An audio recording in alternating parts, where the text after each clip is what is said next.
Assigned lands ఏవైతే ఉన్నాయో వాటిని ఫ్రీ హోల్డ్ చేసే విషయంలో ఏదైనా మ్యానిపులేషన్ జరిగినట్లయితే, అంటే అవకతవకలు ఏమన్నా జరిగినట్లయితే, అలా ఫ్రీ హోల్డ్ చేసిన భూముల్ని తిరిగి నిషిద్ధ జాబితాలోకైతే చేర్చమని ప్రభుత్వం ఆదేశాలైతే జారీ చేసింది. ఇక ఇలా ఫ్రీ హోల్డ్ చేసిన భూముల్ని తిరిగి నిషిద్ధ జాబితాలోకి చేర్చడానికి అధికారం వచ్చేసి జిల్లా రిజిస్ట్రార్‌కి, అలాగే జిల్లా కలెక్టర్‌కి అయితే ఉంటాయి. ఇక ఈ టాపిక్‌ని నేను గత వీడియోలో అయితే చెప్పడం మర్చిపోయాను. ఈ వీడియోలో పూర్తి వివరాలైతే అందిస్తాను.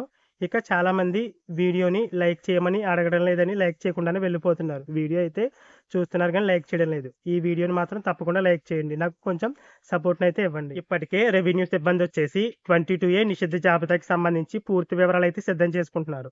అంటే 22A నిషిద్ధ జాబితాలో ఎన్ని సర్వే నంబర్‌లున్నాయి, అలాగే ఆ సర్వే నంబర్‌లలో ఎన్ని సర్వే నంబర్‌లు ఫ్రీ హోల్డ్ అయ్యాయి. అలా ఫ్రీ హోల్డ్ అయిన భూములనేవి 2019కి ముందు చేసినవెన్ని, 2019 తర్వాత చేసినవెన్ని.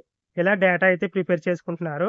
ఇప్పుడు మ్యానిపులేషన్ జరిగిందని ఎలా గుర్తిస్తారంటే, ఇప్పుడు ఒక సర్వే నంబర్ అనేది ఫ్రీ హోల్డ్‌కి ఎలిజిబుల్ అయిందంటే, ఆ సర్వే నంబర్ ఫ్రీ హోల్డ్ చేయాలా? వద్దా? అనేసి చేయడానికి చాలా ప్రాసెస్ అయితే ఉంటుంది. ఆ వివరాలన్నీ కూడా నేను గత వీడియోలో అయితే చెప్పాను. ఉదాహరణకి అసైన్ ల్యాండ్ ఉంది. అది ఫ్రీ హోల్డ్‌కి ఎలిజిబుల్ అయింది. అలా ఎలిజిబుల్ అయిన తర్వాత దానిని ఫ్రీ హోల్డ్ చేయాలంటే తప్పకుండా భూమి అనేది ఒరిజినల్ అసైనీ పరిధిలోనే ఉండాలి. అంటే అసైన్ ల్యాండ్ ఎవరికైతే ఇచ్చారో వారి ఆధీనంలోనే ఆ భూమి అనేది ఉండాలి. ఒకవేళ ఆ అసైన్ ల్యాండ్ కలిగిన వ్యక్తి చనిపోతే వాళ్ళ వారసుల ఆధీనంలో ఆ భూమి అనేది ఉండాలి.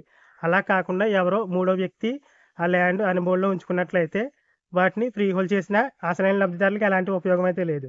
సో, ఇలా ఎవరి పేర్లు అయితే అనుభవంలో అంటే అసైన్ ల్యాండ్స్ ఏవైతే ఉన్నాయో ఆ భూమి అనేది ఒరిజినల్ అసైనీ పేరుతో కాకుండా ఎవరైనా థర్డ్ పర్సన్‌కి సాగు చేసుకుంటున్నా సరే, అతనికి ఆ భూమి అనేది ఫ్రీ హోల్డ్ చేసినట్లయితే, అలాంటి భూముల్ని మళ్ళీ తిరిగి నిషిద్ధ జాబితాలోకైతే చేర్చుతారు. అంటే ఫ్రీ హోల్డ్ చేసిన భూమి ఎవరికైతే అసైన్ ల్యాండ్ ఇచ్చారో వారి పేరు మీదైనా ఉండాలి. లేదంటే వాళ్ళ వారసుల పేరు మీదైనా ఉండాలి. అలా కాకుండా మూడో వ్యక్తి పేరున భూమి అనేది ఉండి, ఆ భూమి అనేది ఫ్రీ హోల్డ్ అయితే అది మ్యానిపులేషన్ చేసినట్టే. కాబట్టి అలాంటి భూముల్ని తప్పకుండా తిరిగి నిషిద్ధ జాబితాలోకైతే చేర్చుతారు. అలాగే అసైన్ ల్యాండ్ రిజిస్ట్రేషన్‌ల పేరుతో చాలామంది ప్రభుత్వ భూములు, అలాగే పోరంబోకు భూములు కూడా వారి పేరున రిజిస్ట్రేషన్‌లయితే చేయించేసుకున్నారని ప్రభుత్వానికి కంప్లెయింట్స్ అయితే వస్తున్నాయి కాబట్టి, ఆ భూములపై కూడా రెవెన్యూ సదస్సులో వెరిఫికేషన్ అయితే చేయనున్నారు.